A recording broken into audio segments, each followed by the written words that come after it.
అనుభవించాడండి 40 సంవత్సరాలు. దావీదును ఎన్నో రకాల అవమానాలు, నిందలు, శత్రువులు వెంటబడ్డాడు. తిన్న ఇంటి వాసాలు లెక్క పెట్టే స్థితిలో ఉన్నటువంటి తన పక్కన ఉండేవారే తనకు బల్యాలుగా మారిపోయారు. నమ్మకంగా ఉండవలసిన వారు నమ్మక ద్రోహులుగా మారిపోయారు.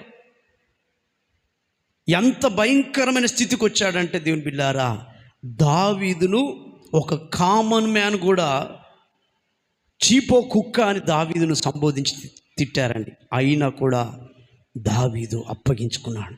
తన శోధన కాలం అంతా భరించుకున్నాడా.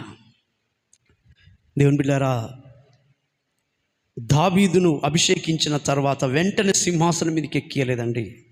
అతడు కొన్ని అరణ్యపు అనుభవాలు దేవుడు నేర్పించాడు.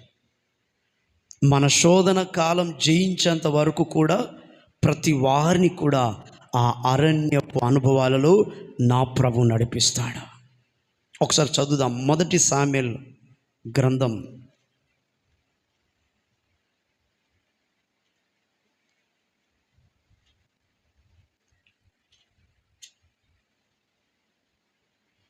16వ అధ్యాయం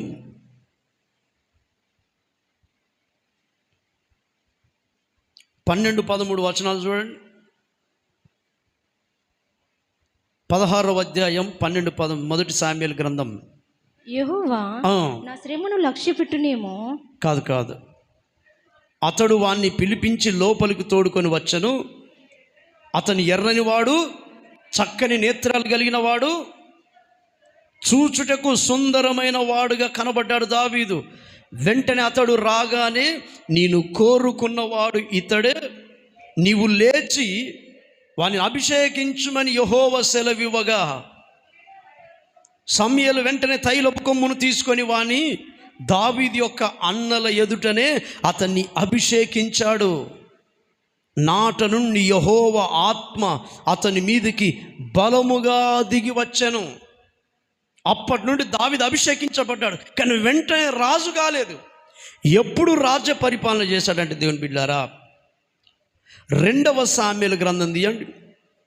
2వ సామెల్ గ్రంథంలో